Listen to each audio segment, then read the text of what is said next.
Mary redeemed a $50,000 cash prize playing Chumba Casino this year. I was only playing for fun, so winning this was a dream come true. Chumba Casino is America's #1 social casino experience. It's serious fun. With over 80 casino-style games to choose from, you too could win life-changing amounts of cash. Be like Mary. Log on to ChumbaCasino.com and give them a whirl. That's ChumbaCasino.com. No purchase necessary. Void where prohibited by law. 18+. Terms and conditions apply. See website for details. The voice in the preceding commercial was not the actual voice of a winner. Hey, it's Matt from the Direct-to-Video Connoisseur here.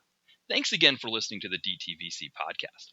Before we jump in, I wanted to quickly let you know that my new novel, A Girl and a Gun, is available on Amazon now, both on Kindle and paperback. It follows Justin, a successful writer whose past as a scriptwriter for a fetish porn site comes back to haunt him and threatens to derail his career. As he's picking up the pieces, he gets an opportunity to make a movie called A Girl and a Gun with a rom-com star.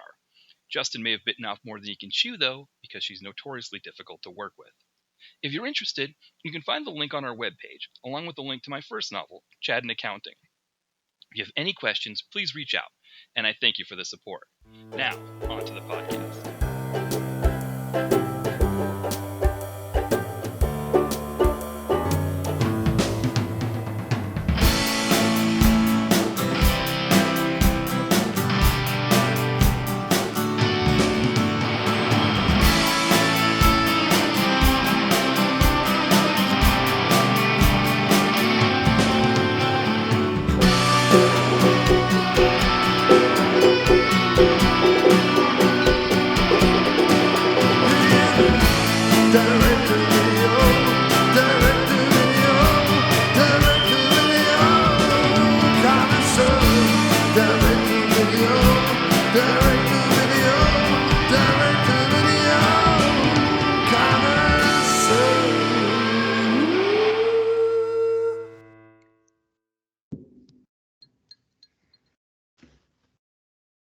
Hey everyone, welcome back to the Direct-to-Video Connoisseur podcast. As always, it's Matt here, and I have a very special guest this week. We have a host of the KilmerKast podcast, Francis Rizzo III. Welcome, Francis. Hi, how's it going? Good. I was going to say welcome back, but this is your first time on our podcast. It is my first time, but we have spoken many times on my podcast. Yes, and so you do the KilmerKast podcast, which is covers the films of Val Kilmer. What got you into Val Kilmer? Well, I mean, for me, it all started with Real Genius. Real Genius was a film that spoke to me when I was, a child. It really, when I watched it, I was like, well, this is what college is going to be like. And so, it wasn't exactly the way it worked out, but, it was what I wanted from college. And I loved his appeal as an actor. He had this charm, this sense of humor. Everything about him was just, so cool. He was the ultimate in cool as Chris Knight. And, from there, he's done some really great roles over the years. I always just found him very fascinating, very interesting because, he never quite did the normal thing as an actor. His career path took some very strange routes, and I think he could have been one of a Tom Cruise, and I think there were moments where he touched on that, but he also took some very other less appealing routes as well, some films that maybe he might not have chosen otherwise, and it's created a very interesting career to follow over the years. Yeah, the Tom Cruise analogy is interesting because when you read about Tom Cruise, there is a very calculated approach that he had to his career, where he was just taking movies, and you're right. It almost seems like with Val Kilmer that he did the same thing, only with different roles. Where Tom Cruise would be like, oh, I'm going to do this next blockbuster thing, or I'm going to work with this director that I have to work with. Kilmer's like, I really want to do this role. This is I don't think you could see, maybe now in Cruise's career, he could maybe try to do something like a Wonderland, but that's just a very Kilmer role. Yeah, the closest I think you might find in Cruise's filmography is perhaps Magnolia. Magnolia was one where he really went outside his normal comfort zone, and as a result, it was a fantastic performance and a fantastic film. But Cruise never missed, really. It's hard to find a film where he was like, oh, that didn't work. Whereas with Kilmer, he took big swings and sometimes it didn't quite work.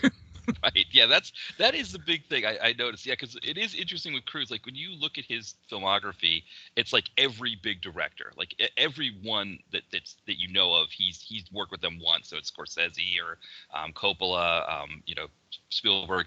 Whereas like Kilmer, it's like you said, he takes. I mean, when it works, it's amazing. Like like Wonderland or The Doors. It's like when he pulls it off. And I think the other thing too is like a lot of podcasts are dedicated to a certain actor or director or something like that. And sometimes it's like, oh well, what made you interested in that one? But it's interesting when I listen to KilmerKast and I think about the roles that he does, or I watch him in something, where it's just like, yeah, no, it makes sense. Like Val Kilmer is a very compelling figure that I think maybe because we've gotten a little far from when he was really big, when he was doing Batman, when he was, it wasn't considered crazy to have him as Batman. It was like, no, Val Kilmer is a big star. He's somebody, if it's not Michael Keaton, yeah, Val Kilmer would be a good Batman. That we kind of forget just how important he was as an actor. Yeah, you don't often see, now an actor go from the heights. I mean, you have to remember his first two films were both massive hits. He came out strong with Real Genius and with Top Secret. And then kind of worked into some more unusual roles, things like Kill Me Again, but then became a box office draw.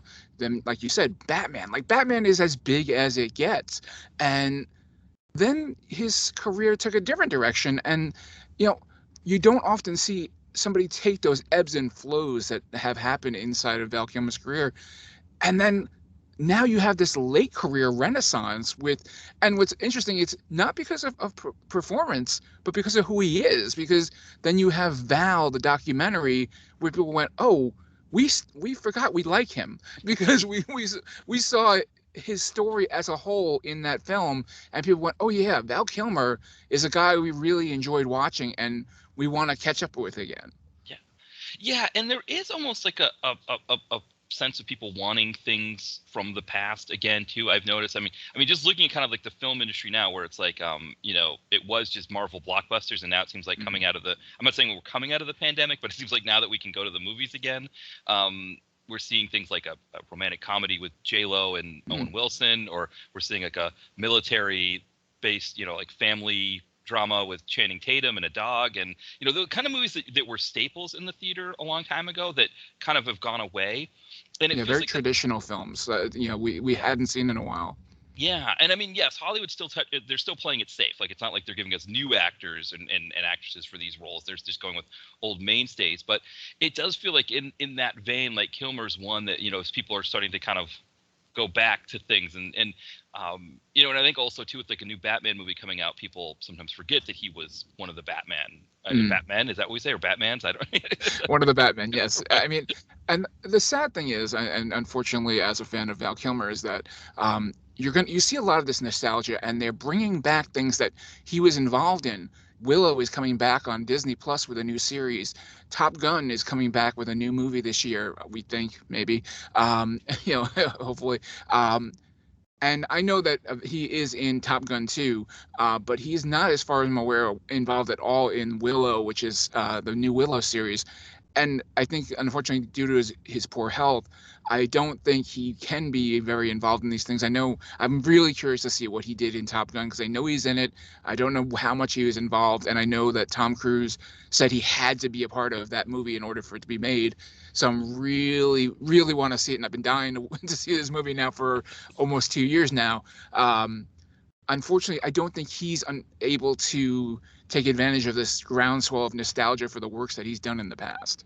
Yeah, which like you said, is too bad, because it is. I think, like you said, like for Top Gun, I think Tom Cruise saying, well, we need to have him in the movie. Then yeah, it's the fact that he can't just go in and he probably couldn't be the part that Tom Cruise wanted him to be in that film. Yeah, it's sad, and especially then with the movie we watched today, you get that feeling where it's like, well, that's the guy I enjoyed, but it's not the guy I enjoyed. Yeah, no, that's for sure. Yeah, I think that's a good point there as we get stuck into Paydirt. Now, one thing too about your show, kind of talking about like sort of the history of the recent history of the movie industry.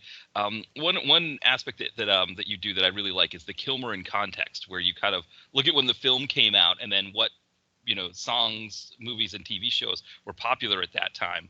And I think it's kind of interesting with the movie industry when you do that, because almost like we can see the evolution of it from when it was more of a, there are a lot of things available, a lot of movies that were in the theater, to this big tent Marvel movie blockbuster thing that we have now. Yeah, one of my biggest things in life is research. I love to do research.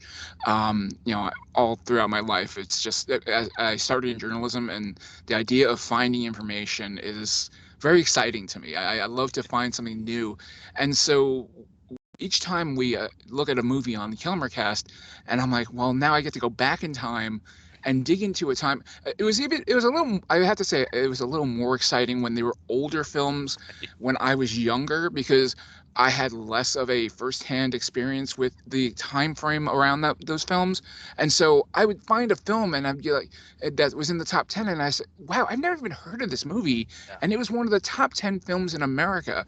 And so I love that idea that something can be that big, that millions of Americans went to go see this movie in theaters, and now if you told people about it, they'd be like, what? I've never even heard of that. What is that? And that's this fleeting, very ephemeral idea of pop culture. We like to think that it's all very permanent and very important to us, but give it a couple of years and it goes away. Yeah, it's very fascinating how, like you said, because it's like some of these movies that you talk about, right? And I can't think of one off the top of my head that I hadn't heard of, but it's like a lot of times you'll mention a movie that on your show that was top 10 at that year, or that time period, that has big names in it too. And I mean, I guess this does happen sometimes with IMDb, with people's IMDb profiles, where it's like, Bruce Willis, you go through his IMDb in the 90s, and it's like he did some movies that seem really big, that it's like, I don't even remember this being out. I don't remember this being around.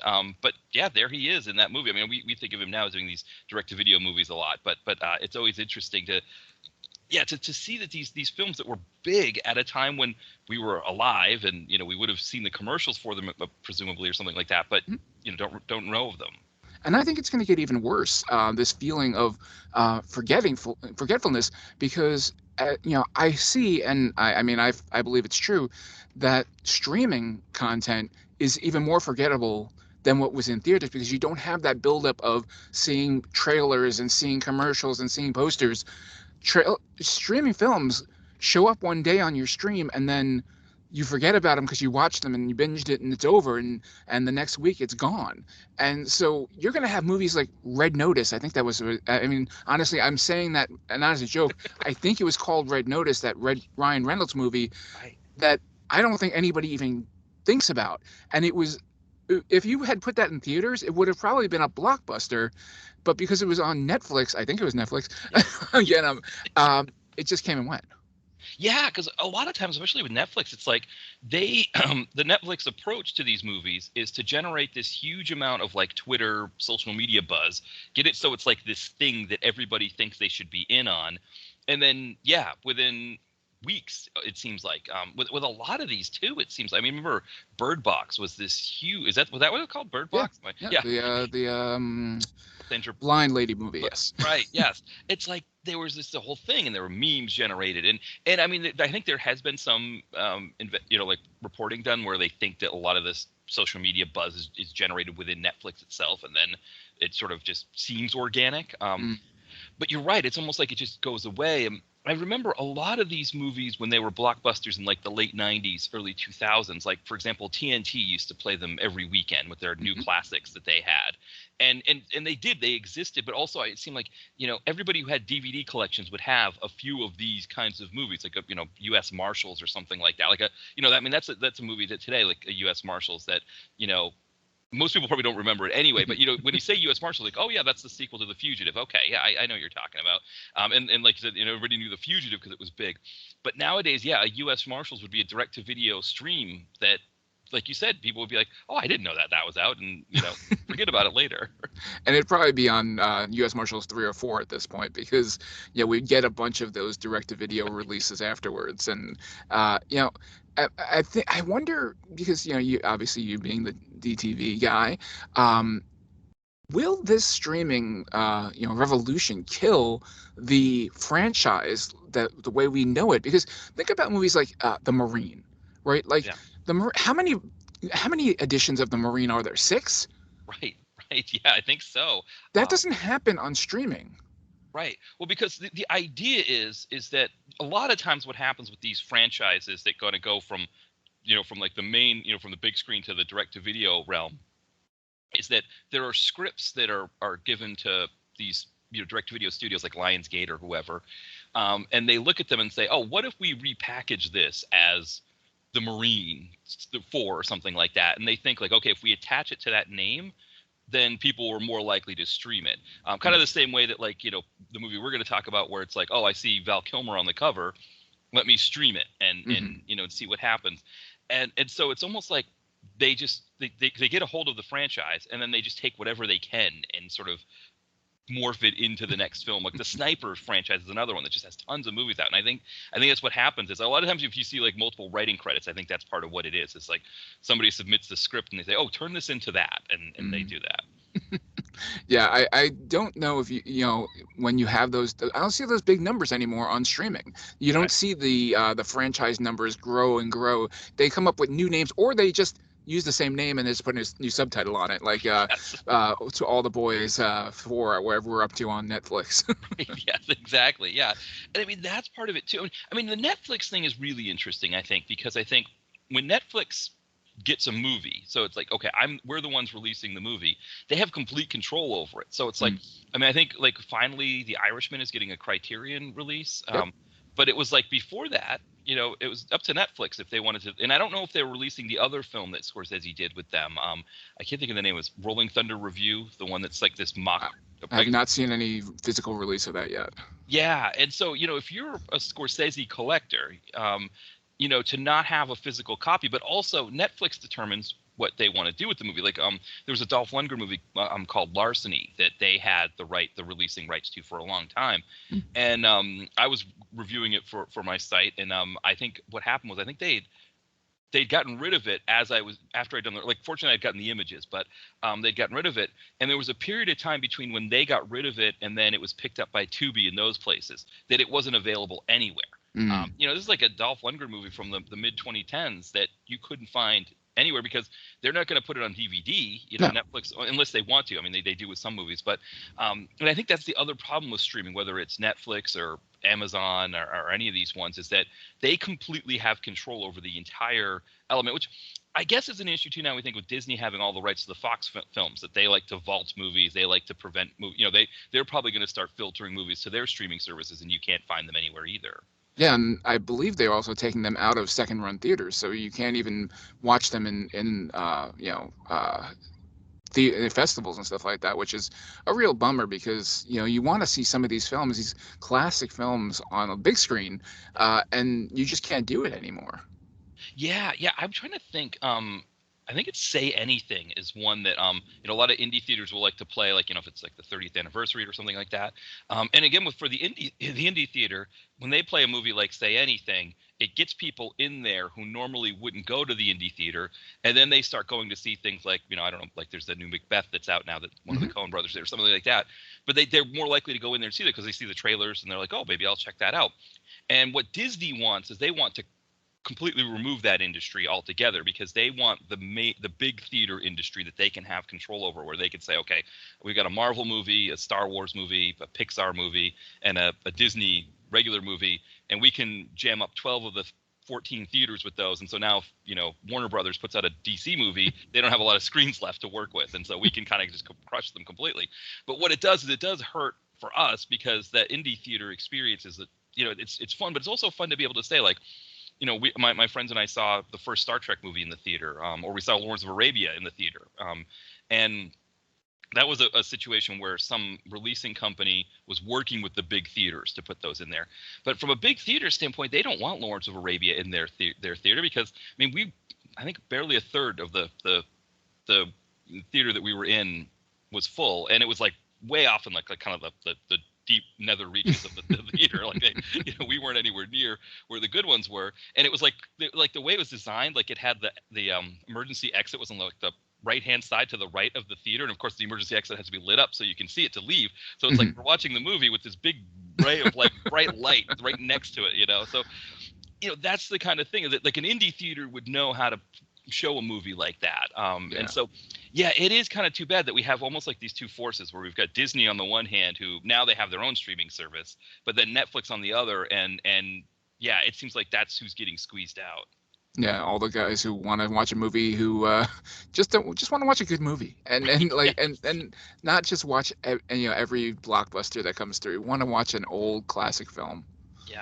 Yeah, because I mean, Lawrence of Arabia on the big screen, or even Star Trek, even the first Star Trek on the big screen, it's like, and like even to say anything, if you're in a crowd of people, which I mean, I guess now we're not talking about necessarily being in crowds all the time, but if you're with a bunch of people who grew up with a movie like that, and it's almost like people know the lines, people, everybody's waiting for the big scene with with In Your Eyes, and to see it all on the big screen like that, it's an experience that you can't get, even if you have like the absolute best like at home theater experience. It's not the same. And yeah, it is kind of a shame to think about like the indie theaters starting to kind of, that the industry's trying to move them out. Yeah, I mean, first time I saw Casablanca, I saw it in actually Radio City Music Hall. They had a screening of it there where they showed Carrot Blanca beforehand, the Bugs Bunny cartoon, and it was amazing to watch Casablanca in a huge theater like Radio City Music Hall with tons of people, and it was just like film fans, and and I wonder, as we move more towards whatever this new movie industry will be, is the movie-going experience going to be more of a niche kind of premium experience where it is about that, these are the people who love film and only want to go see film, big capital F film, or is it going to be, where everybody else who wants to go see the Marvel movie will be in one theater, the film people will go to another theater. I don't like to separate those two because I love Marvel films and I love,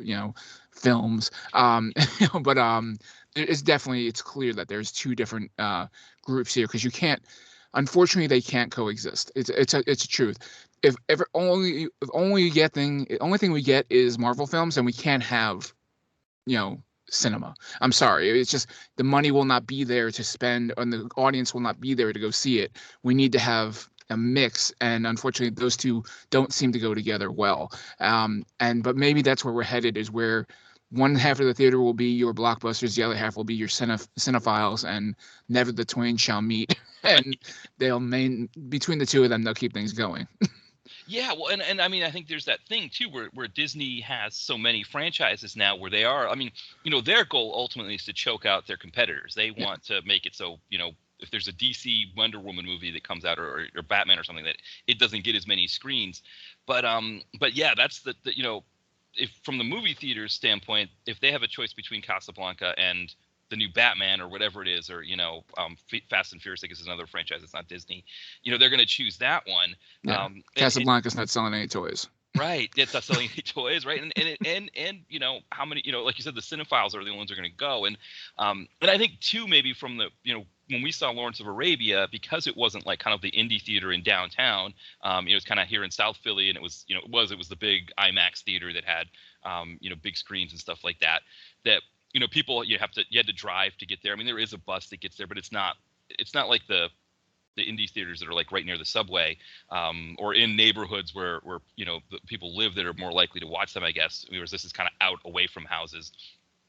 And I think that's the other part of it, right? Is that like, that the movie theaters, the movie theaters already hurting, the AMC chains or whatever, they're already hurting. And it's like, well, do we want a movie in there that's not going to get a lot of people to come, or do we want to try to bet on this blockbuster? And, even if it's a matinee, they're still going to get twice as many people. And it's a shame because, like you said, I mean, going to see, Casablanca, like one that I remember is a Taxi Driver played at the indie theater where I grew up in Portsmouth, New Hampshire. That's the only Scorsese film I've seen on the big screen. And like you said, it was all cinephiles there watching it, just sort of taking it in a way that it's very different from a Marvel movie experience. Mm-hmm.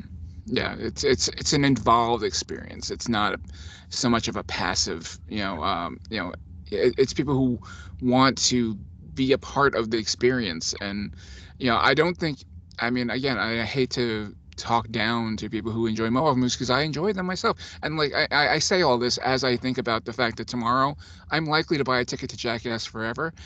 So like I'm not exactly, I'm not an elitist when it comes to film.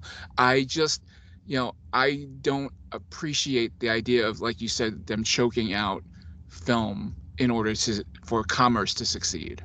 Right. Yeah, and I think that's the thing. Yeah, you're right. Like, it does sound like you're right. We don't want it to sound like we're knocking the Marvel movies. Like, I agree. That's its own kind of fun cinematic experience. So I will say with the Marvel movies, because they're so long, that I always have. I'm usually like, if I see anything over 2 hours. I mean, we did do Lawrence of Arabia, but the thing with Lawrence of Arabia is it has an intermission. Intermission, yeah. So my buddy played that intermission so perfectly, because we both got like the jumbo coffee, soda and popcorn, and I had like about half of my soda left, and I was like, I think I'll be fine for the rest of the movie. Whereas my buddy dumped his out and got the free refill, and I was like, man, that was like a better pro move. Exactly. Yeah, I remember watching Hateful Eight and really appreciating what an intermission can bring to a movie. Yes, exactly. And I mean, these Marvel movies don't have that. And if you're going, I think if you go anything over 3 hours, if you go in the 3 hour range, I think that Infinity War one might have been closing in on 3 hours. Yeah. But you have to. I mean, yeah. That's the thing too. I think that we forget is that the movie experience in the 60s, going on, because I mean the idea was that when the TV came, that was going to kill the movie industry and the theater industry, and that's when the movie industry decided to go bigger and create experiences that you can only have in the theater. And it seems like almost like because TV's gotten so much better that the industry feels like it's got to go that much bigger. And I think that, like you said, there is a place for indie films to be screened in a theater, that it's still an experience. Like, it's still better than watching it, even if you have a really great TV setup and you've got like a really great sound system. I'm kind of hoping to try to see the new Macbeth movie at the local indie theater here in Philadelphia. And I think just seeing it on the big screen, for me, even though that's not going to be something that's going to have like all the flashy effects, that just having it in that experience, I think, is still important. Yeah, I haven't yet gone to one of those Screen X screenings or anything like that. I keep seeing them. The only time I ever get a IMAX or a 3D is when there's an early showing and I can't get into an early showing of a regular film. I'll be like, fine, I'll pay the $4 on my Regal Unlimited to get into the 3D version, whatever.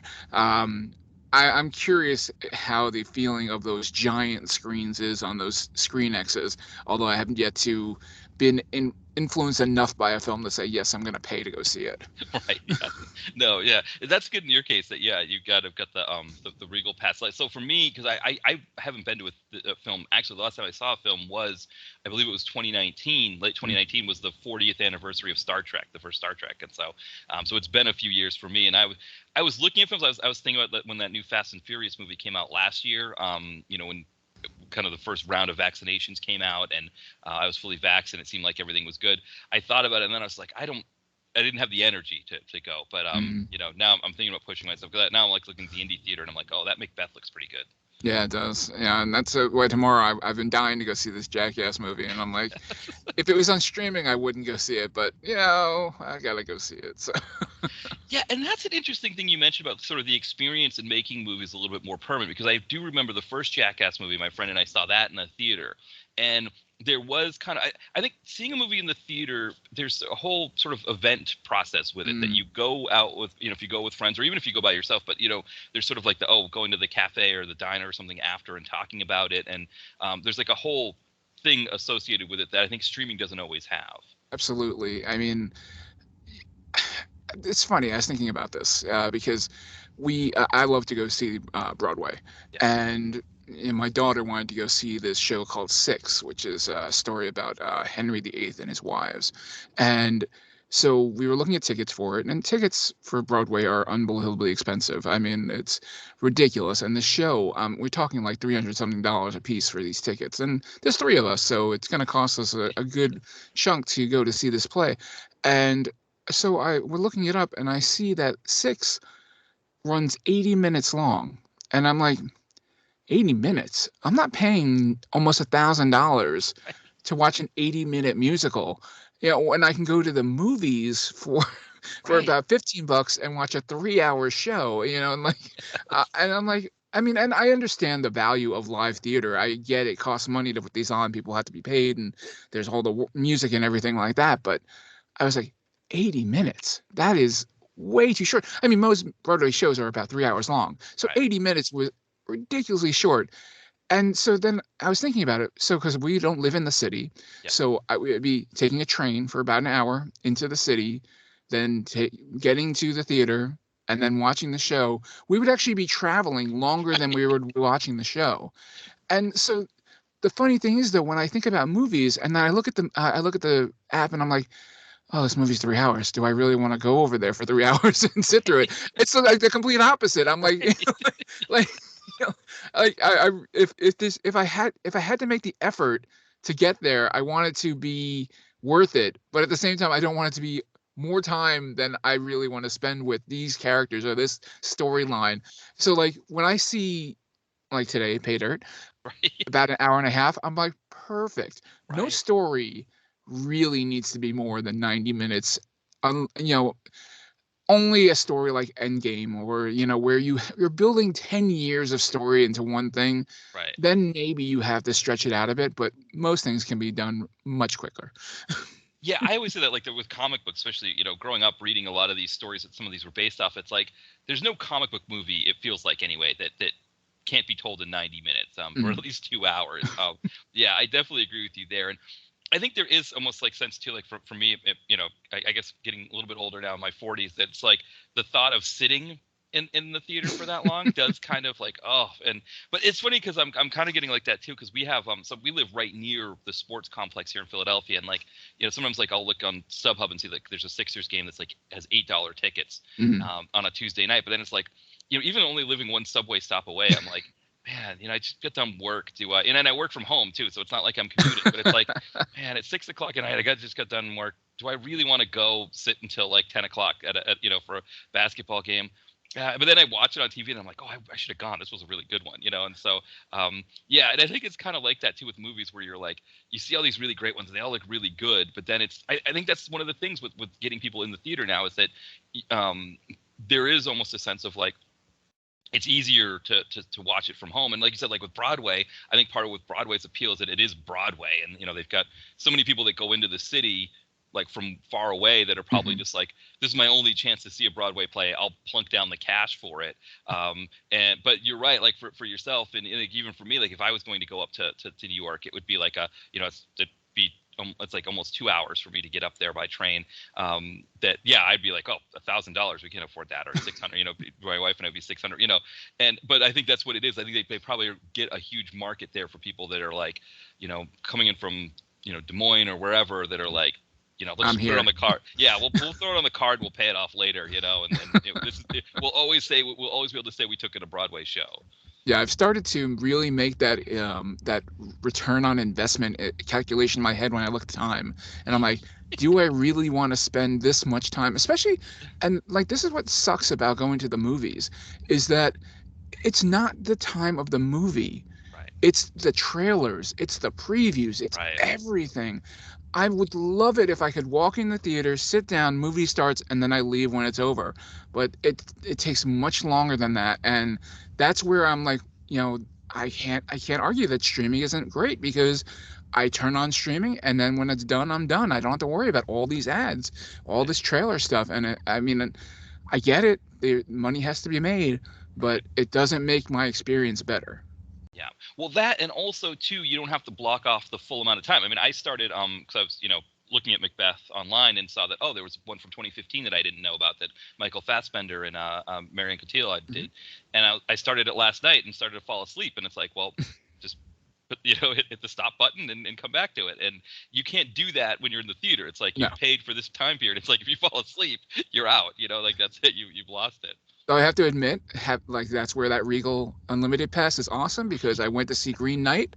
I sat through about a half hour of it and went, I hate this movie, and I walked out. And I didn't feel bad because I didn't pay for the ticket. Right, that is awesome. That's a good point. Excellent. Well, yeah. Well, why don't we'll get into Paydirt here? And of course, I don't know about you, but every time I see the name Paydirt, I just think of Ford Fairlane and hit Paydirt for K-Dirt or with Paydirt. I was thinking the candy bar Payday for some reason, Yes, that's another good and one. which is odd because I don't eat paydays. I don't like nuts. So, but for some reason that jumps right into my head. Because whenever you go to check out at any place, they're just staring you right in the Mm. face. It's just And it's a big, bright yellow and orange wrapper. Yeah, it's right yeah, there. Boom. yeah, against the white especially. Like most candy bars are Snickers or like Milky Way that have like that darker wrapper, and this is like this Mm. big white that you're right, it just stands right out there. Well, one of the interesting things about this one actually, because somebody was asking me about this movie, like, well, what is what's the draw or something, and so my thinking is when we're talking about the time limit, it's only like I think it's like 85 minutes long, and there is a sense I think when you see Kilmer and Luke Goss has a bit of a name in the DTV industry that like okay this could be really good, and it's like with that 85-minute span it's almost like okay 25 minutes in I don't know what's happening here, but I only got an hour left, and then it's like, okay, I hit the 45-minute mark. Well, I'm already halfway through. Why don't I finish it off? And I think that's how these streaming movies sometimes get people, because I don't know about you, but I wasn't the biggest fan of this one. It's not a bad film. I mean, it. I have to say, it's competently made. Right. There's nothing about it that's particularly interesting. It's just it's it's there. And like you said, it's a a version that you would just see on streaming and say, I know that guy, I know that guy, that girl's kind of hot. Wait, I watched half the film. Exactly. Yeah, and I mean, and maybe I should warn people right now because once we start talking about the film, we'll be talking about everything that happens in it. So, spoiler alert: if you really want to watch this, and you don't want to know how it ends, maybe pause this here because with podcasts like streaming, you can pause it and come back to it later. And then yeah, so we'll just kind of let you know right now. Stop it here if you want to find out, watch it yourself and not find out what happens. Because I'm going to tell the end right now because I felt like the end of the movie made the whole beginning of the whole rest of the film obsolete in the sense that they were trying to go so anti-MacGuffin, like Mhm. so like meta critique on the MacGuffin idea that it made the movie have no point because we find out that so for everybody listening that the whole point of the film is that Luke Goss steals $30 million from some the drug cartel in Mexico. He hides it somewhere, goes to jail for 6 years. When he gets out, the whole thing is who's got the money? Where can they find the money? And we find out at the very end, as they're all on a private jet flying off somewhere, that the money was never hidden, that he had laundered it in a casino and had it the whole time. Which makes me think, what's the point? Like, why didn't you just like get out of jail with all your buddies and just fly off somewhere because you already had the money? I know there's supposed to be some idea that like Luke Goss set this whole thing up so that Val Kilmer's character could get some redemption, but it just seemed like a lot of work for nothing. And I think for me, it's like, okay, I did 90 minutes of this movie knowing that Luke Goss had the money the whole time. The ending is incredibly disappointing because like you said, there's no point to how this ends. At one point during the ending, the one character tells another character what that character did, which is super dumb when you telling somebody, oh, by the way, this is what you did, and like and she's almost like surprised that it happened, and at that point I'm like, well, wait, why did you do any of this? Right. And like I kept questioning because there's two characters in the film, these two guys who get picked up by and we'll get into all the characters, I'm sure. um, they're so ancillary to everything, Yeah. that they end up getting, like you said, the spoils. They get killed, and I'm like, wait, who were these guys? Right. And then after everything's done, they explain who they were. So there was no point at any point in this film that we cared at all who these guys were. They were only explained who they were way after anything happened with them. And I was like, that is the dumbest idea to do with a character because I kept the whole time like, why are these two guys here? Who are they? Yeah, and they didn't. That's the thing. Like you said, like if they didn't need to be there, why are they there? Yeah, it's like they're trying to pad out the film. Yeah, well, why don't we'll kind of jump in. We'll kind of Sure. just and like I said, what we'll do is we'll kind of just go at kind of go through the film, and then it's if I go too fast, if I skip a place and you want me to head back, we'll jump back as well. The film starts with Luke Goss, who is kind of known, I think, in DTV circles. I don't know if you've seen him. I mean, I know he's in a couple other films with Kilmer. So Yeah, he's in Blood Out and he's in Seven Below, both not great films. right, exactly, yeah. And he's an interesting one because he was in a boy band in England in the Really? 80s with his brother Matt. So his brother Matt actually has a residency in Vegas. I think he Huh. performs in Caesars maybe, or the Venetian, something like that. Wow. Yeah, I mean, I know him mainly because he was in two Guillermo del Toro films. He was in Blade 2 and he's in Hellboy 2. right, that's right. Yeah, yeah. And so he for whatever reason, when they were done being boy bands, Matt stuck with music. Actually, the other thing too, Matt Goss, he's in a there was an old, I say old, it's probably like 10 years old, Diddy commercial for his Ciroc vodka that had Frank Vincent in it, and Luke Goss, or Matt Goss, was part of the and I thought it was Luke Goss at the time. I didn't know that that he had a twin brother, because Oh, he looks wow. just like, he looks just like him. So if you ever go to Vegas, if you're ever there, you'll see a picture of what you think is Luke Goss, but it's Matt Goss with it. That's got to be very weird. Yeah, exactly. But the other thing about Luke Goss, and you probably noticed this from the two films that he did with the two other ones, is that he generally plays an American, which is interesting because as an American, he's just like any like kind of bro, DTV guy person. Whereas with an English accent, it makes him a little bit more compelling.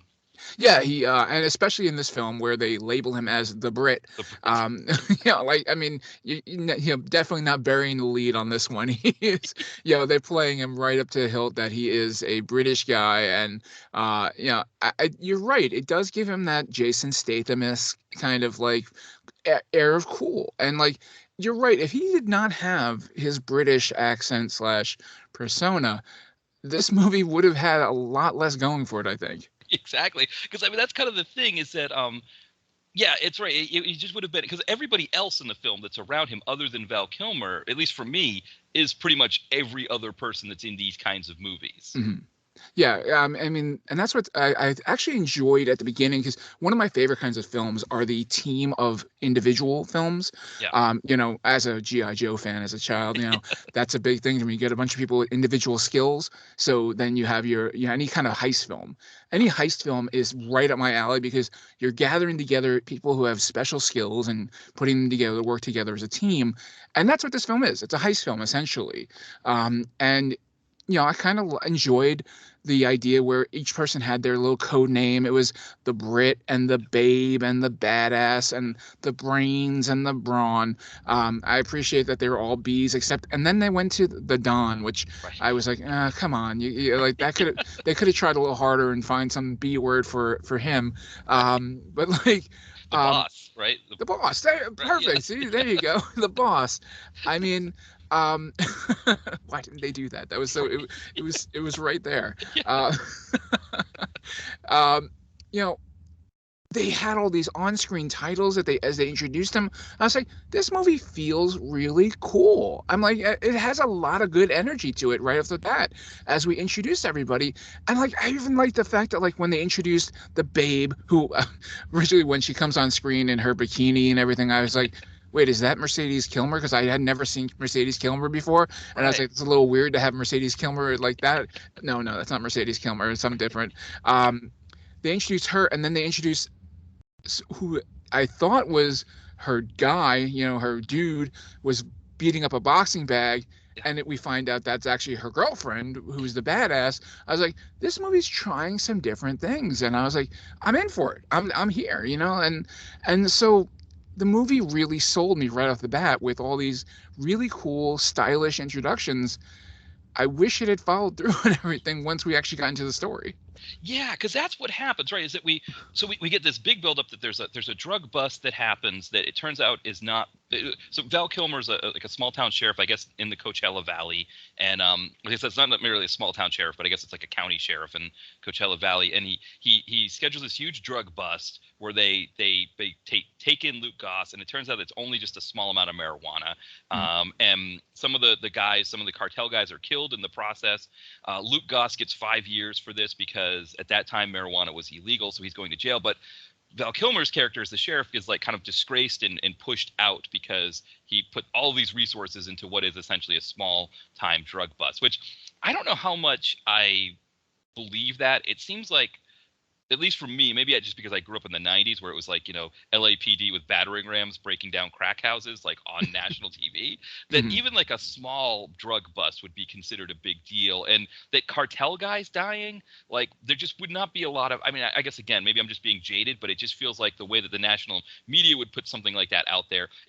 If police officers had died, if like some of his police officer guys had died, then yes, it would have been like, oh, officers were killed in the process of only bringing in 10 pounds of marijuana.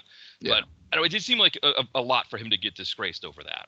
Yeah, I think they would have especially at the time, would have become a huge propaganda thing where it was Yeah. like, we're fighting this foreign invasion of drugs into this Right. country. They would have definitely spun it in a way that I don't think Sheriff Tucker, as Kilmer plays, would have had the kind of problems that we see here, because he's basically run out of town and turned into an alcoholic by the situation. Yeah, exactly. So then we fast forward the 5 years or 6 years, whatever it is, and Luke Goss gets out of prison, and at this point it's about trying to find this money that we do see like the cartel head going to dig the money out and discovering that it's just bags of dirt. So we don't know where this money is, this $30 million.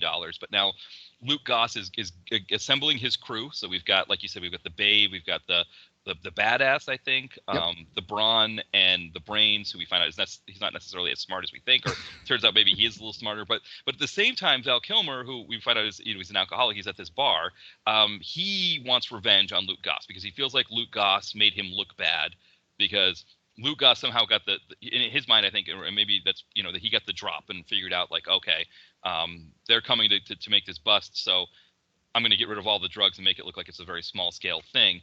So he wants his revenge. So he's sort of stalking Luke Goss. And then we also have the cartels who want their revenge. They found out that Luke Goss is out of prison, so they're kind of crossing the border into the Coachella Valley to try to get him. So we sort of have these few things that are sort of converging at once. Yeah, and so Goss has a parole agent named Layla who he's working with, who's trying to get him set up, who apparently Layla does not seem just to be purely professional in her approach to Damien, his name in the film, Luke Goss's name. And so they seem to have some sort of romantic relationship going on, perhaps, as she gets him set up try to get him set up with a job as a mini golf security guard, but that doesn't quite work. So instead, he takes a job as a casino guard with Nick Villalonga, who plays the Don Leo in this film. Now, do you know Nick Villalonga? Matt, do you know who he is? I looked him up. He's familiar to me. Yeah, so interestingly enough, he is the writer of Green Book, the Academy Award-winning film that was the subject of quite some controversy a little while back there. I have to admit, a pretty good actor. Yeah, it is. So you're right here. Actually, yeah, it looks like he's won 2 Oscars. So Yeah, for Best Picture and for Best Writing. Yeah. For Green Book. That's yeah. He really, like, that's one thing, like with this kind of a character, it's almost like they're like, I don't know if one note is the right term, but he's supposed to be kind of like your D's, Dem, and Doe's kind of mob guy in the film. And you're right, like he plays this a lot of fun. He seems to, but now it kind of makes sense of why he has fun with it. I didn't even think to look him up to see like what else he'd been in. But that's really amazing that we have an Oscar winner in this film. I know, and like that's the interesting thing. Like as I watch him perform, and the woman who plays Layla, Mirtha Michelle, I mean, nobody in this film is phoning it in. Right. Everybody in this film is really biting into these roles, especially, and I have to say, I don't know him very well. Mike Hatton, as the Brains, yes, really enjoyed his performance in this film. He was a lot of fun, very funny, delivered well in his lines. I mean, it's just a enjoyable performance, and nobody in this film stood out to me as being unable to deliver in this movie. Yeah, I think one of the things that I did notice was that the script writing was a little bit, especially the dialogue was a little bit sort of pedestrian, and there were some scenes where like they're trying to act these scenes out, and they're kind of doing the best they can. And I think there's a scene, for example, when Layla and Luke Goss are in the car together, and she's pulled over the car, and they're talking, and like the way she's sort of delivering these lines, I think she was trying to dress them up as best she could, or make them seem as authentic as she could. And this was definitely a script that you could tell didn't get a lot of rewrites, that it was, sort of like just get it on the page. Yeah, nothing here is, Oscar worthy to be certain. There's no Green Book here. But like, I mean, but it's a fun little action, heisty film. I mean, from a purely procedural perspective, the story is terrible. The story makes no sense, and we'll go into more detail as to why that is. But I mean, in the end, I couldn't care less about what would happen.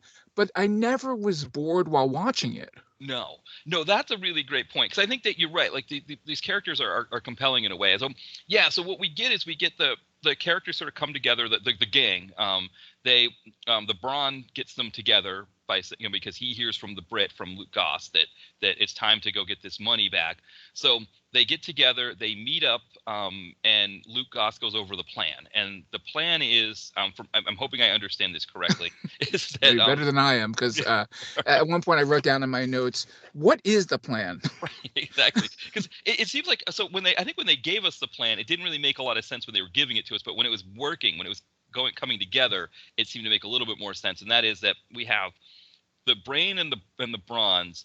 They pretend to be cleaning guys to go into this DEA safe house in the area to collect some files that Luke Goss has, that I guess are going to show the GPS location of where the money is, because it's sort of just hidden in this like palm tree garden in somewhere in the Coachella Valley area.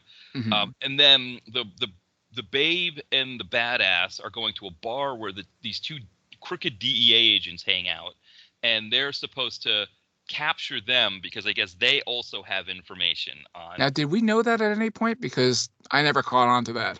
No, I didn't figure it out until after. It was like, I think it was when they were there, when everything goes bad, that's when I seemed to figure out when they were trying to do it, I figured it out. But at the time, none of it made any sense. No. And so then Luke Goss is just sitting there waiting for all of this to happen. At the same time, the cartel head, he is down in Mexico, and he calls in his daughter. So actually, I completely missed a huge piece here, that we find out that we think the reason why Luke Goss is in prison is because the Brains in that group, he hooks up with this cartel leader's daughter. Yes. And he's caught hooking up with her. The cartel guys yank him out of bed. They've got him at gunpoint, and then Luke Goss and the rest of the game have to go in and save the friend. And we think that's how Luke Goss ends up in jail, that he's like set up, and that there's sort of a death thing out for them, and there's sort of all this bad stuff because the Brains couldn't control his libido, and it hooks up with her. So the cartel head, he's actually sending his daughter, her name's Olivia, to go get these people and bring them to him so that he can get his revenge on them. So we've got the gang is pulling off their heist stuff. That, again, it's like, I guess they need to get this information to find out where the money is buried. At the same time, Olivia is going to try to, with some cartel guys, to get these people. And then, of course, we got Val Kilmer is still stalking Luke Goss. He's still following him. And I think that's why we find out that Luke Goss isn't involved in any of the heist stuff, is because he knows he's being followed by Val Kilmer, and I guess he wants to lay low wherever he is. Yeah, and again, in the end, none of this matters. Right. No. Because none of this actually happens. Right. So, like, why would you go through all this? Why would you ever put yourself through all this danger and problems for nothing? Right. Exactly. And then, like, in this period, we also find out. So this is where Val Kilmer's daughter, Mercedes, comes in. We find out that she is going to be the new district attorney in the area, and she's getting sworn in. And so Val Kilmer's character, who is, in the 5 years, he's kind of drank himself. He's kind of gotten himself in a bad spot where he's drunk. He's sitting on a bench, and somebody mistakes him for a homeless person. And then Mercedes comes and sits next to him on the bench to talk about her being sworn in as the new DA. And I have to say, this scene in particular was really nice. It seemed like Val Kilmer really enjoyed working with her. Oh, yeah. It seemed like she was laughing a little bit because she was like trying to get used to the fact that her dad was in character and she also had to be in character. But I think if there's anything from this movie that did make it worth it, especially as a Val Kilmer fan, this in particular did. Yeah, it was nice to get to see these two together, especially later than if you watch Val, the documentary, to see them together in that film, you can see that the love there. There's, it's obvious. And, I was, when I watched this the first time, I'd never seen her in anything. I'd never seen her before ever in my life. And so I was curious to see what she would be like. And I'm really would be, I don't know if she wants to act. I don't like, I'm not going to say she's an actress in any way because, she just had to work with her dad. I mean, I imagine I could do that if I had to. It's a very comfortable thing to work with somebody like that. I'd love to see her with something where it's people that she doesn't know and see if she's able to act. I'm not going to expect anything out of her because again, I don't think she's ever shown any real inclination to do a lot of acting. But this was a fine little moment between a father and a daughter, and I really appreciate. And I can, if the reason why she's in this film is because he said, "Hey, put my daughter in this film, and I'll be in this film." Good on you for doing that for your kid and for yourself. I'm all for that, and I do enjoy when she's like, "You need to take a shower." Right. Yes, exactly. Yeah, I agree completely. Like, if this is what got Val Kilmer into this movie, was this part of it, I totally agree with you as well. I really like this. I mean, I think one of the problems the film has is that Val Kilmer is kind of head and shoulders above everybody. At least in my mind, it felt like from an acting standpoint, like his scenes, like when he's on screen, it's Val Kilmer. And I think that's one of the problems is this film doesn't have a lot of him in it. He just kind of comes in, fits and starts. And I think the film does miss him a bit. But by the same token, I think if this is what got him in the film, I agree. I appreciate that. Yeah, this is the Val Kilmer just after his surgery, and so there's the question of, is this Val Kilmer? Yeah. Because we've all heard his voice now from the movie, from the documentary. This is not his voice in this film. Either this is recorded well before, or they dubbed him it's not Val Kilmer. That's not his voice, and so it's still his presence, which is still valuable. He's still, him firing that gun in that movie. Yeah. He's still a badass. It's just not the same, and it's a little bit of a bummer. Yeah, I agree. I think that's one of the things in watching this movie is that you do kind of see that this, that he's not well, and I think that is harder to watch. But I think the scenes that he does with his daughter, there's an authenticity there that yes. I think it kind of makes this a little bit more than just your standard like direct to video Val Kilmer film that he's just sort of post big screen career kind of movie. Yeah, there's a meaning to these scenes, and I like that. Yeah, exactly. Well, so now we're getting into the heist part. So we've got the Brain and the Bronze at the DEA center pretending to be cleaning guys, and they're sort of searching around for this computer they can take the information off of. Then we've got the Babe and the Badass who are at a bar sort of getting ready to sort of hit on the two DEA agents to kind of be able to pull them in. And they seem to do what they need to do successfully, only, of course, because Chekhov's cartel guys, we know that they're going to come in and sort of make the whole thing bad, and they do. But then we get the plot twist of Layla, the parole officer, going to Luke Goss, taking off his ankle bracelet that is supposed to keep him at home, and says, let's go out. Let's go catch a movie or something. And, of course, for a guy like him, right, the libido is always, he's been in prison for 6 years. This is it makes him a little bit more easily manipulable. They go out, and then she hits him with a syringe and knocks him out. And so now everybody has been caught by the cartel. And so this is sort of that moment of everything's gone wrong. What's going to possibly save them? Yeah, I did not see that coming. I mean, and maybe that's just me. I can be fooled sometimes, but I didn't see Layla double crossing him, mostly because I thought once everybody was captured, that Luke Goss would have to come in and save the day, right. Which is what I expect out of Luke Goss, especially in a film like this. But no, he is not. He's taken captive just like everybody else. Yeah, and I think the fact that we find out that Layla is Olivia's sister, she's also a daughter to the cartel head, and I think it's a little bit of a stretch that you can get your cartel daughter into the parole business, like as a parole officer in California.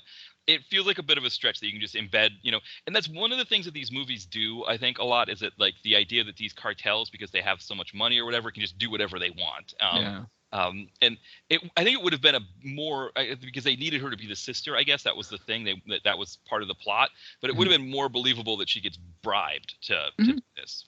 Yeah, definitely. I mean, the coincidences here are a little over the top when you, especially, I mean, again, I mentioned it before, in the end, none of this matters. And so, like, the things that have to work out for this all to work out, it's just stupid. I mean, it's way too many coincidences.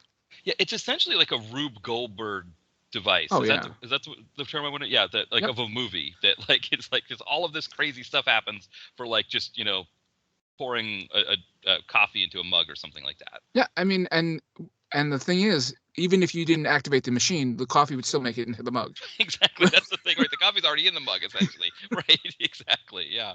So we're kind of all at where the cartel's place are. Everybody's been captured, but then we get this sort of like plot twist, or we get this sort of like plot point where Val Kilmer gets a call to go meet somebody.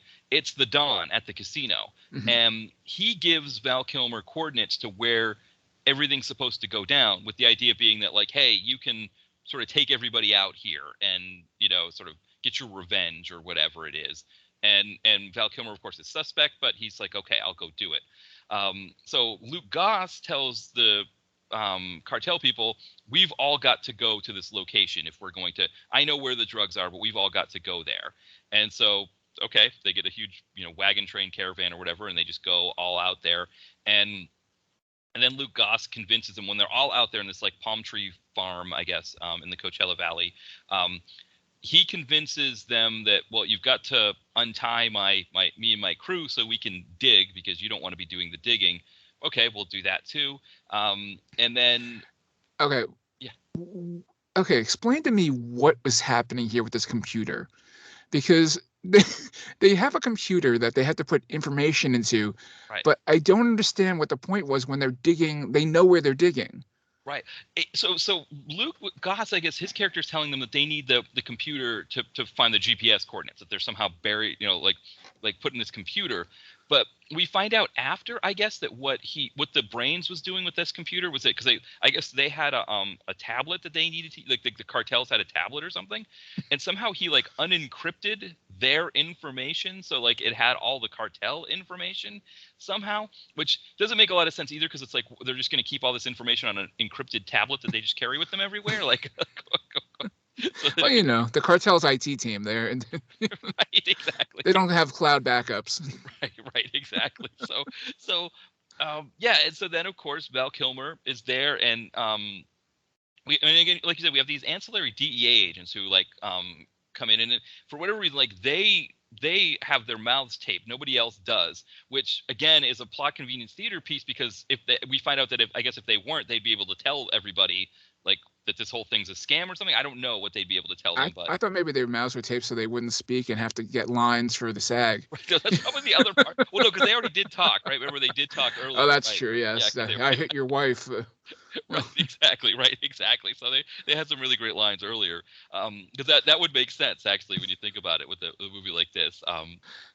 But yeah, so they seem to be like kind of like nodding to each other, like they're going to do something, and this hothead cartel guy shoots them in the head. Yeah. And, now, since you mentioned this, yes, what exactly did they think they were going to do?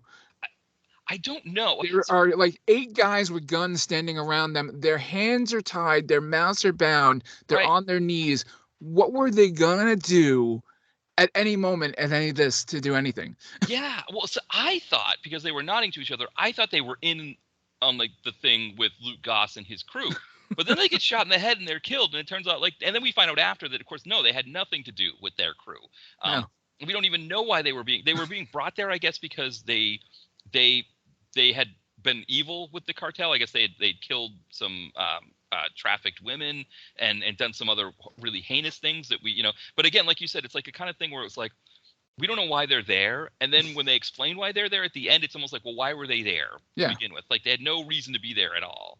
It was so pointless. Like, I don't even understand what their role was if they weren't the DEA guys. Like, when the girls picked them up in the bar, what was going to be the benefit of having them?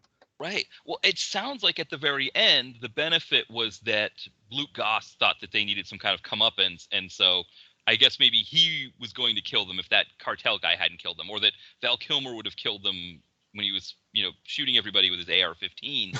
I don't something like that, or maybe that like Val Kilmer would have arrested them or something. I guess there was some idea that he wanted them to have some kind of comeuppance, and that's why he brought them along. But he told everybody that no, we needed them because they were supposed to have the GPS location for where the drugs were. Yeah, I think he said at one point they were like vital to the location, and I was like, really? Yeah, right, exactly. So once this murder happens, we start to get like sort of the Mexican standoff thing, where people start pulling each other's guns. Everybody's got each other at gunpoint, and I think that's where Val Kilmer comes in and starts shooting people. Yeah, just I mean, apparently, from what I can tell from the framing of all this, he's maybe 50 feet away from them, standing behind a tree. Like, I mean, hard to miss this dude in a trench coat, basically standing behind a palm tree, like not too far from them, because he gets a signal and then turns and just starts firing away randomly at these guys. I mean, if this was the plan, it's a terrible plan because he's firing this gun willy-nilly. He could have killed every one of them. Yes, right, exactly. And somehow the only people who die are the cartel people, and the right cartel people, I guess. And then Luke Goss tells everybody to leave, and he goes and talks to Val Kilmer, and he apologizes for ruining his career because we find out that whole drug bust thing was his setup, was Luke Goss's setup to do that. And he apologizes for that, and he says, to make it right or something like that, I've given you this whole cartel group that you can say you did the bust on. And that's where the computer part comes in, I guess, that it's all unencrypted now, and it's all this information, and that, these dead cartel guys that he can say he's responsible for, and, just let me go on my way. And he tells Val Kilmer as well that there's no money. There was never any money. It was never there. Or it was never buried or whatever. And we go, okay, what? Right. Yeah, he's just like, okay, bye. Right, exactly. And then Val Kilmer is a scene after that where he's with his daughter again, and they're at the Day of the Dead festival, and he kind of has this epiphany after he's done with Luke Goss, where Luke Goss is kind of like, you need to go live your life again. You got to stop your revenge thing on me or something. And again, Val Kilmer's very amenable to all of this. He's like, yeah, you know what, you're right. I just, he's spending time with his daughter, which again was another good scene. I think again the scenes with the two of them together were both really good. Oh, yeah. And that's kind of the last time we see Val Kilmer in this. And yeah, it was kind of, again, it was one of those things where it was one of those moments that made this movie a little bit worth it in that sense. Yeah, I mean, unfortunately, it's such a random ending to the film because they just dropped this Day of the Dead scene in with no connection to anything else in the movie. It's just like it actually comes in between other scenes where they're just like, oh, by the way, this happened. Right, exactly. It's just like, and I think you might be right to that point that like this is something Val Kilmer may have said, like, if I'm going to be in this movie, there needs to be, my daughter needs to be in it. We've got to work that in and have a couple scenes with her. And it might have been like one of those things where like, okay, we'll shoehorn this in here at the end as a way to make that happen. Yeah, and they're like, yeah, okay, Val, sure, whatever you say. And then we get to the end, and we get Luke Goss is talking to Layla on the phone. Layla's now back with her dad in the cartel area, and she's talking about the money. And I guess he says like there never was money, I think, or so. I can't remember exactly what he says, but he also makes a crack like, "Where's your sister?" And essentially like, we're gonna go, we're running away. It's gonna be it's a big world out there. You're gonna have trouble finding us. Something along those lines. And when he says, "Where's your sister?" At first I thought, well, okay, maybe they're saying like he's captured her or something like that. But then I'm like, well, no, they're getting on a plane somewhere. That can't be. And I realized like, oh no, the sister had turned on them.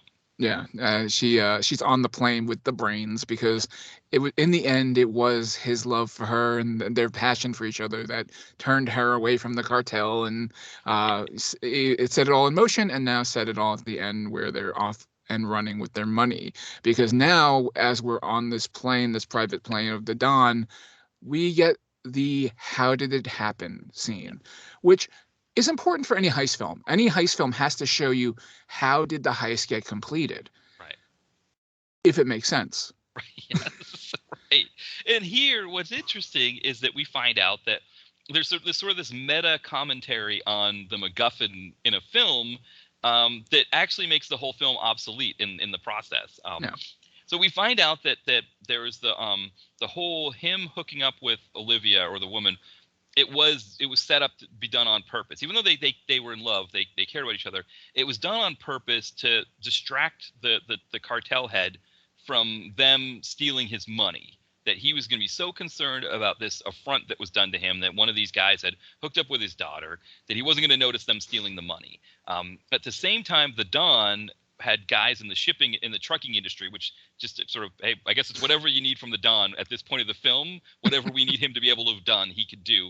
And he used his trucking guys to ship this 30 million, get it away, so that the cartel couldn't trace it. And then I guess there was some deal where they needed to do the fake drug bust. That part I didn't quite understand, why they needed to have the drug bust in there to get and the Brit have to go to jail for 5 years. So that it would draw the attention away from the Brit, and it wouldn't seem like he was involved. Right. Okay, that's right. Okay. And so he had to do 5 years for that. And then the big thing is, we find out though, is that when that money was moved through the trucking company, it was moved to the casino that the Don owns, and he was washing the money the whole time. That there was never buried anywhere. There was no need to do any of this heist stuff. None of this stuff was needed because the money was always there. Like, and they almost kind of this smug way of talking about it. Like, oh yeah, everybody loves buried treasure. Everybody loves the idea of the MacGuffin, but the reality is nobody ever does that. That this is what we did. And it's like, that's great, but the whole thing is like the MacGuffin makes the movie. Like that makes everything worth it. If there's no MacGuffin, then why did you do any of it? Yeah, the whole thing was so stupid. Like, why would you put so many people's lives at risk? You killed people. For what? I mean, like I said, at any point, Val Kilmer could have killed any one of them in that field, in that field of palm trees with that gun, and it would have been all worthless because the money was already in the casino. Right, exactly. Like, if any member of their team had died in that scenario, you're right. Like, what would they have been doing? Like, sitting on the plane, like, toasting champagne, like, oh yeah, somebody died, but we made this all work. It's like, yeah, it is funny how like nobody seems to be upset about that. I guess because 50. They don't think about it. Right, because it turns out this money, I guess, is in escrow or something this time. I don't know, whatever it makes it so that. Yeah, and now they've got millions upon millions thanks to interest, which was like. Exactly. I don't know what that means. Like, was he using it? I mean, because I don't know how that would work in the casino sense. Like, was he using it as part of the gambling or whatever? And like, so, guys that were, belly up at the blackjack table losing tons of money were like, that was going into that pot. I don't know how any of that worked. Yeah, and I actually, at one point, I think he actually mentions it being a reservation. And I was like, wait, now we're tying this into like Native Americans, and like there's some weird stuff happening in this movie where they're just dropping stuff in just to mention things. Right, exactly. I kind of feel like this is one of those films where because it's the director and writer are the same person, where they may have just sort of written themselves into a corner and didn't know what to do. Well, he also, this guy, a Christian Sesma, I think that's how you say his name. This movie came out in 2020. Yeah. So it's been a little over a year or so that this movie came out.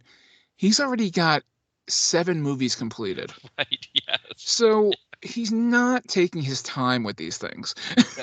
No. And I mean, this is one of 2 films he had come out, or actually he had 2 films come out in 2021. He had this one. And yeah, I mean, he pumps these out, and a lot of them have these actors in them. Yeah. I mean, Luke Goss has done a few with him. He does this kind of movie a lot. So, and I think you're right. Like, there's one called Take Back that I was on another podcast, the DTV Digest in England, and they reviewed this, but it hadn't come out in the U.S. yet.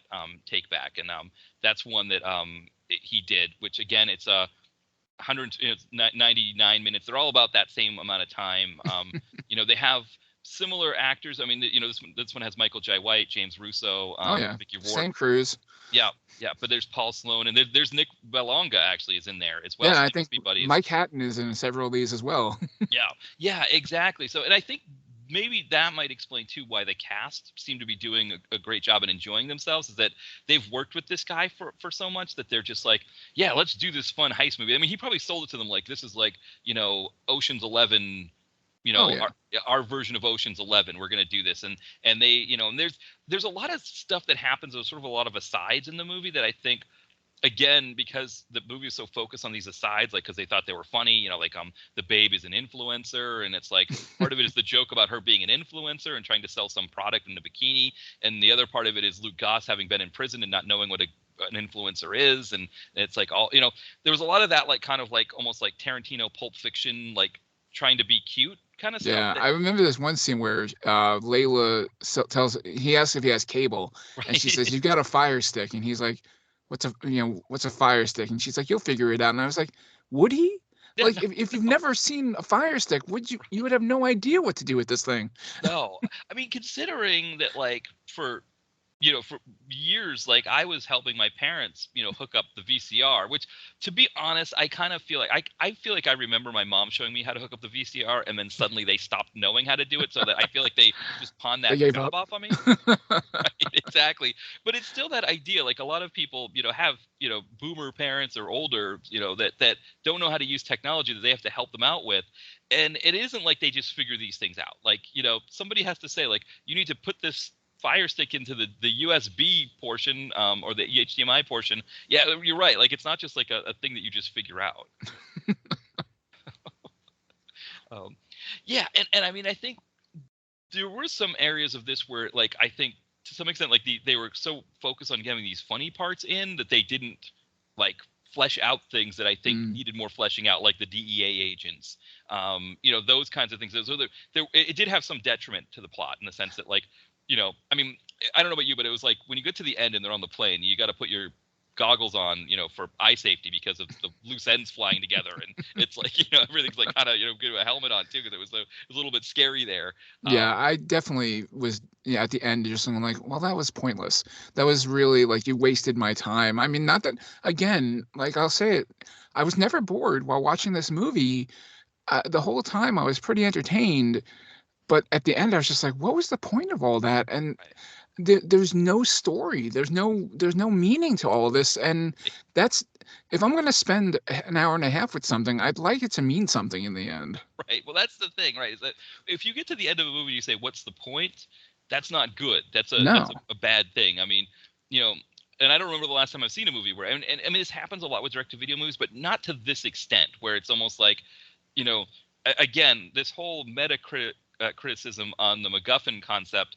The MacGuffin concept, it kind of works. It's a fun concept. I mean, I can think of a lot of movies that use it that have done it really well. I mean, Bound was the movie the Wachowskis had to do to prove that they could make the Matrix films. That one, it's just like money that just keeps kind of moving around. It almost had like a Marx Brothers sensibility to it, where it's like, or Three Stooges kind of thing, where what is this thing that's being transported around? I mean, it's a concept that, yes, it sounds crass the way we talk about it. Oh, the MacGuffin. Oh, this thing. But it is a part. It is a thing that could actually work in a movie. And and I feel like a film like this to sort of have some sort of meta criticism on it. I mean, maybe I haven't seen a lot of Cessna's movie. Maybe he uses the MacGuffin in a lot of movies and he's making fun of himself here. But that wasn't all that apparent. No. And at the end, the way it just kind of just fades out, Yeah. tells me that there was no real, plan to end this in any, positive way. It was just like, oh yeah, it's over. Yeah. Right. Exactly. Although we do get a little bit of a coda at the end where the sister Layla is talking to her father, who's the cartel leader, and she just says Olivia, and then walks away in slow motion. Yeah. And so I guess that's our setup for the sequel.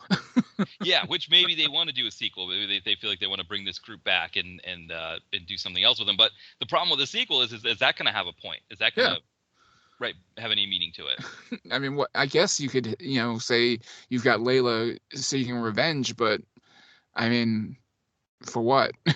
Like, nothing was, nothing. Her sister chose to leave. It's like, I guess you could have sister versus sister, which might be interesting, but otherwise, leave Luke Goss out of it. Right, exactly. Yeah.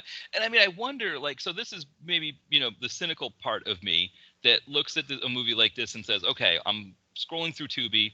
I see a box that says, or a rectangle that has Luke Goss and Val Kilmer in these sort of action poses, and it says Paydirt. Paydirt just seems like a great term, whether it's Fort Fairlane or watching football or whatever. And I look at it; it's only like 88 minutes long, and I just say, okay, I'm going to give this one a try, and I pop it on, and first 25, 30 minutes go by, and it's like, yeah, it's not horrible. Like you said, there's some the actors seem like they're having a fun time. There's this compelling element, which I don't know about you, but it felt like the whole like brains, babe, brawn, all that stuff never really came to fruition the way that you would, like I would have liked to have seen a scene where like the brain, for example, needed to break something or push something open or pick something up or hold something that only he could have done. Yes, the babe is there sort of seducing the two DEA agents, but also the badass is seducing them too. So it's not like it's anything unique to the babe that she's seducing someone. It would have been nice to see more of like the babe seducing people or the badass, like doing more badass things. Yeah, what did she do besides punch that one guy out? Right, exactly. Like it's almost like they created this. They went through this huge thing of like freezing the frame and putting these titles up, only to not really do enough with them. So I think there was that part of it too, where it's like you're watching this in the 25-minute mark and you're like, okay, what is going to happen with these people? This seems like this is going to be interesting, right? Like when we put all these people together with Luke Goss, this could be really fun. And then it's like, a 45-minute mark, it seems like something's kind of unfolding here. And it's almost like one of those things that by the time we figure out that nothing's really happening and that, it was all for naught, we've already spent our time. We've already watched our Tubi ads. We've already given this film a full stream. And there is almost like a cynicism, at least for me, about this. It's like that kind of that bait and switch element of like, how do we get streams on Tubi? How do we sort of stand out amongst all of the rectangles that are showing up on there? Yeah, and for me, unfortunately, as the host of KilmerKast, Kilmer does not need to be in this movie. Right. I mean, if you removed Kilmer's character, you could have given so much more time to the group, to each of the team members, and made this much more interesting from a heist perspective. And nothing would have been lost, in my opinion, outside of seeing Kilmer and his performance with his daughter. There's a value to that, but not to this film in particular. This film needed something that, like you said, you introduced the babe, the badass, the Brit, the brawn, the brains, and they did almost nothing with them because you had to spend time with Kilmer and his daughter. You had to spend time with Goss and Layla. You had to spend time with the cartel. There's too much spread around for a 90-minute movie to get a true story going. Yeah, and it seemed like the only scenes that we had with the crew were just them bantering with each other, which, again, it was like almost like one of those things like, oh, isn't this so funny that we're talking about influencers? Or isn't this so funny that, like, the Brawn doesn't know anything about modern technology or whatever? Oh, yeah. But it's like they were so kind of keen on making those jokes that, like, yeah, it didn't do anything to develop. Like it would have been great in the heist part, in the DEA part, where we've got the brains and the brawn. It would have been great if maybe like the brawn does something. I think he breaks open a door or something. But like it would have been great if he, like, an example, like to the cartel guys, try to get them and he kind of bangs their heads together, kind of classic, big guy style. Something with the four of them, because honestly, outside of the brains, the Brit did nothing. Except be around. What was his special ability besides being British? Well, it seems like he's like the mastermind of things even more so than the brains. So it's almost like he's the brains, even though he's the Brit. Which because you get that scene where he's sitting there with his eyes closed and the graphic going across his face, because obviously he's the genius behind all this. That was a little much for me, because I get the film tried to have a little style there, but. It's what is this, Beautiful Mind? No. Exactly. Yes.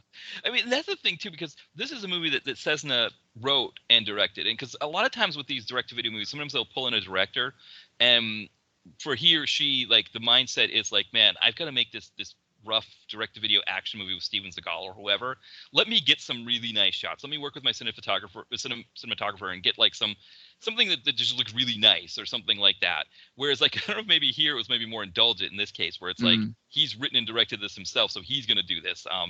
Because a lot of times I don't begrudge it when it's a director that they just pull in, and I'm like, Yeah, I get it. You got to get something out of this for yourself. Like you're dealing with Seagal, who doesn't want to do any of his ADR. He doesn't want to do any of his reverse shots. He needs a stunt, all whatever it is that you're dealing with. And it's like you want to make this really cute shot of a coffee cup from overhead and establish the scene with that. I appreciate it. I get what you're trying to do. Whereas like here, it's like, is it more indulgent with it? And almost the whole film had a feeling of being indulgent, I guess, to that extent.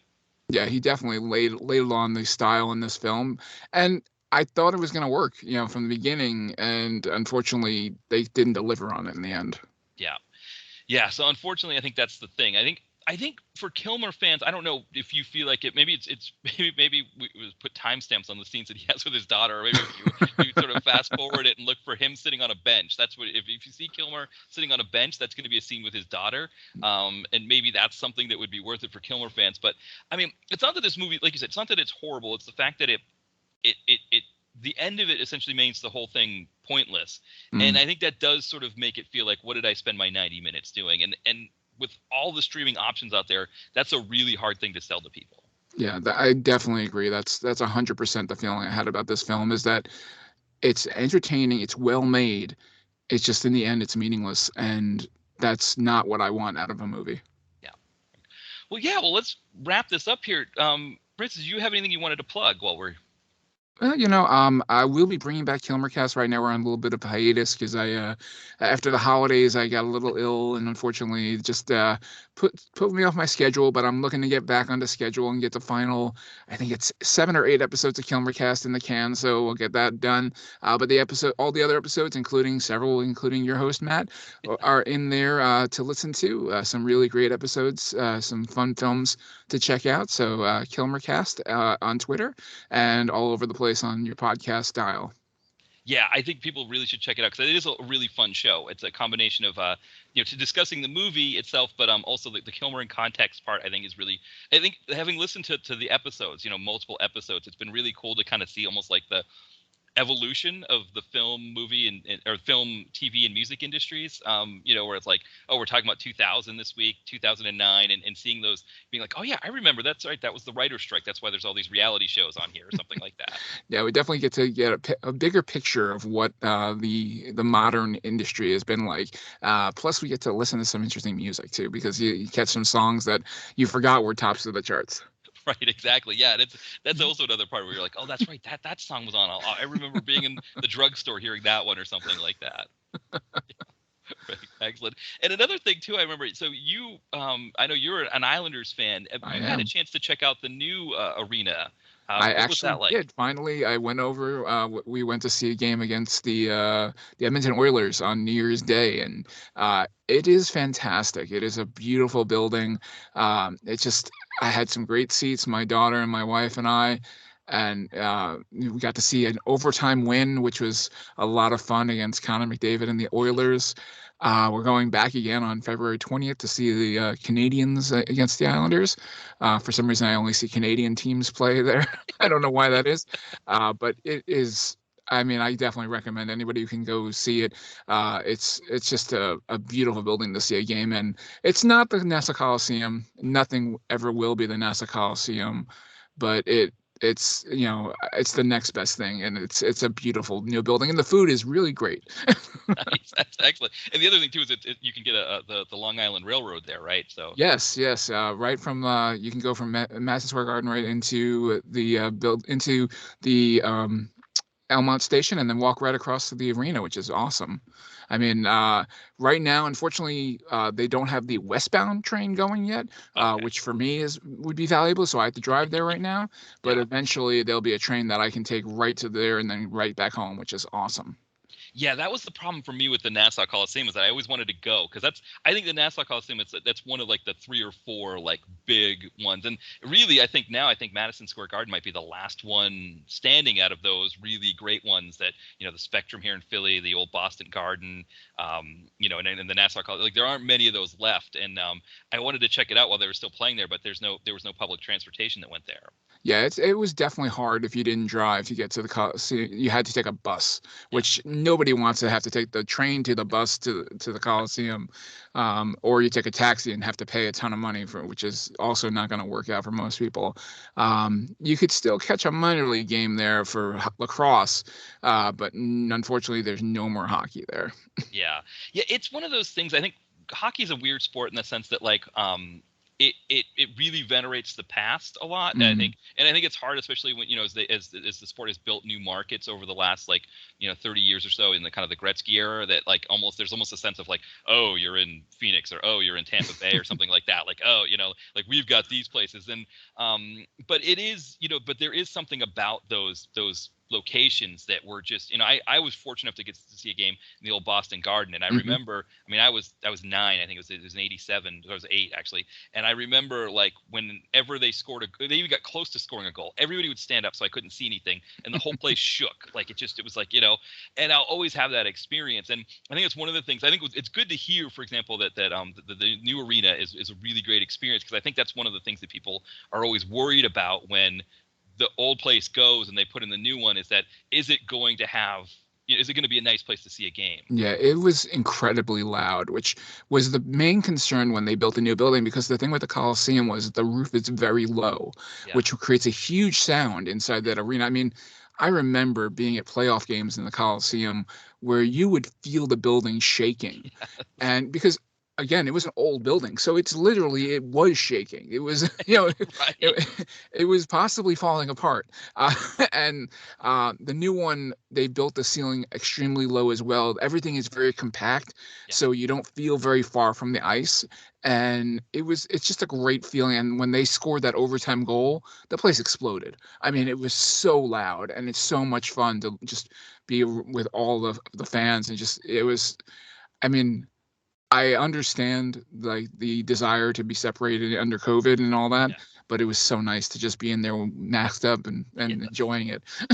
Yeah, no, I agree. I mean, the Flyers are not doing so great this year, and I've never been to a Flyers game yet. I've been to multiple ones at the new Boston Garden when I was living near there, and I've been meaning to go check one out. Now that they're not doing so well, that the tickets are a lot cheaper. But it is one of the things, like this area in the Northeast between like from Boston to DC. I think there's 6 teams that play, and it is that they're all kind of their own like unique environment. I mean, like the Devils. I've never been to a Devils game either, but you could see the Devils where they play now. I think they used to play Brendan Byrne Arena, which that one always just seemed like a real exciting place. But now the Prudential Center, you can see it from the Newark Penn Station train stop.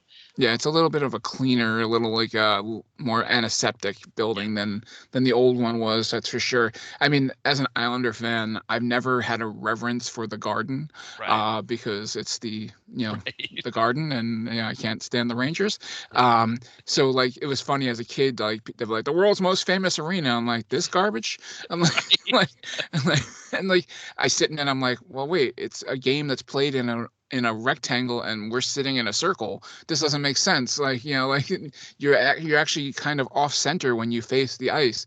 And so it's like, these are the things that, like, as a non-Ranger fan, I nitpick all these things. I get it. It's a history, but if you put that building, any building in New York City over after 90 years, it would also be a famous arena. Sorry. It's nothing special about that building.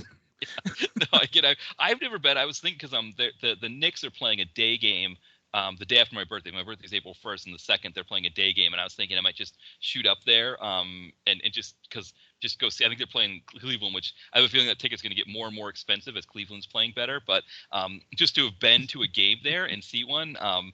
Just to say, like, I was in Madison Square Garden, but I get it too in your case. Like, yeah, it's kind of like, I mean, it's like for me as a going up as a Red Sox fan, I went to Yankee Stadium, and it's like, yeah, I mean, it was good to have gone, and I definitely, like, while I was sitting there, I was like, wow, this place is huge, because Fenway is like just jammed. Pillbox. Yeah, exactly. I mean, it's very uncomfortable. It's not. I mean, it growing up near Fenway and having that be my park, I had this idea that this is what, that baseball is a very uncomfortable experience, that like you're, you're sitting on these hard wooden chairs, that you're just, and also it was not as clean, the bathrooms were just these long troughs, so and it's just like, now it's like this very clean antiseptic experience, like you said.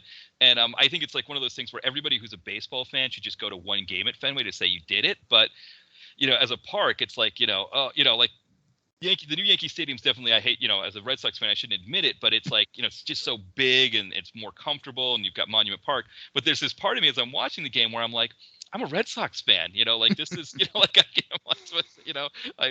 one of the things was that when they introduced the Mariners, they used the Evil Empire music, and I'm like, no, the Yankees are the Evil Empire. Like, that's like what the Mariners are like the quirky rebel upstarts, But I think that's part of it is that, like it's probably the same thing when you're going to Madison Square Garden where it's like, okay, yes, I get it. Like everybody, I can say I've been in here to see a game and all of that, but it's like, okay, I'm still an Islanders fan. Yeah, I mean, I had the Coliseum. Sorry, guys. That's a real building where they've won 4 Stanley Cups in a row. Yeah. Yeah, and I mean, it is. I think that's one of those environments that, like I said, like the old Garden. I was trying to think of some others. I know, here in Philly, the Spectrum. I know my wife, when they opened in the new place, they kept the Spectrum open and they had minor league hockey there. And so, like, her dad had season tickets in the '70s when they won the Cup, and he was able to take her to where they sat.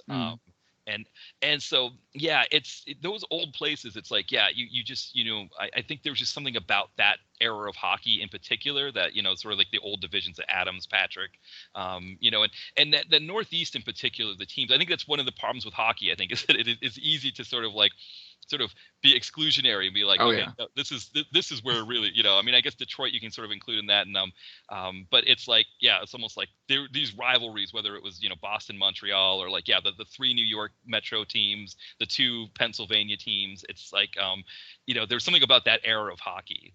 Definitely has a regional feel to it, and it's a Northeastern thing. It's definitely hockey is huge in the Northeast, and I mean, I even felt it when going to Montreal. I went to the Montreal Forum, which is no longer obviously the arena anymore. The arena is now the Bell Center, but they turned the Forum into a mall. Yeah. And so it's like I was in a building where they won all these Stanley Cups, right. And there's actually like a comedy, like a comedy store. Like it's like this is weird. Like you just turned like it'd be like, what if Yankee Stadium became like a Chuckle Hut? Like, right. That's wrong. And yet Montreal did it. And if anybody's going to respect hockey history, it's Montreal.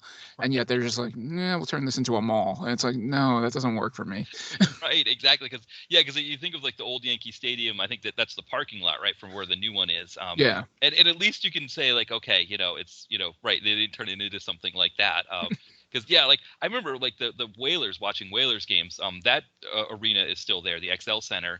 But they had a mall attached to there. And so growing up, because there were 2 Boston sports channels, and so Nesson, the main one that had like the Red Sox and the Bruins, there was that one, and then the other one that's now NBC Sports. They would carry the Whalers games, and so it was almost like kind of being in New York where you have multiple home teams. It was weird. It was almost like we had 2 home teams, and they would show like people walking around the mall, sort of in between periods and things like that. And the idea of that just to me was just so great. And I guess they've since torn down the mall part of it. They just the XL Center, but it's almost kind of funny how almost like I wonder if Montreal was inspired by that. Like when they would play road games there in Hartford, if they were like, now that we're getting rid of the Forum, turn into a mall, right? The small thing seems to work for Hartford.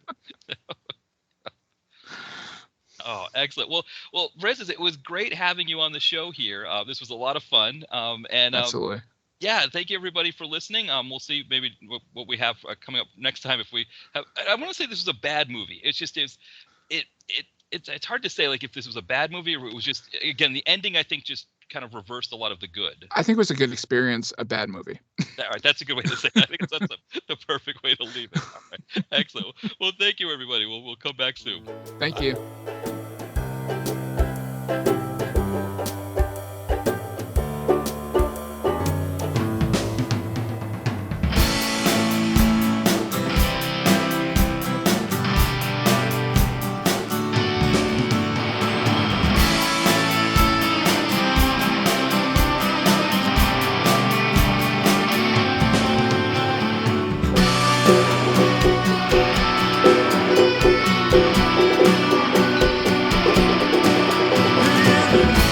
Direct to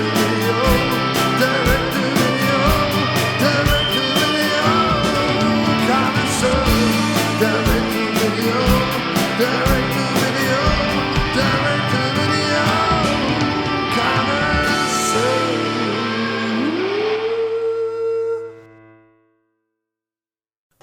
redeemed a $50,000 cash prize playing Chumba Casino this year. I was only playing for fun, so winning this was a dream come true. Chumba Casino is America's #1 social casino experience. It's serious fun. With over 80 casino-style games to choose from, you too could win life-changing amounts of cash. Be like Mary. Log on to ChumbaCasino.com and give them a whirl. That's ChumbaCasino.com. No purchase necessary. Void where prohibited by law. 18+. Terms and conditions apply. See website for details. The voice in the preceding commercial was not the actual voice of a winner.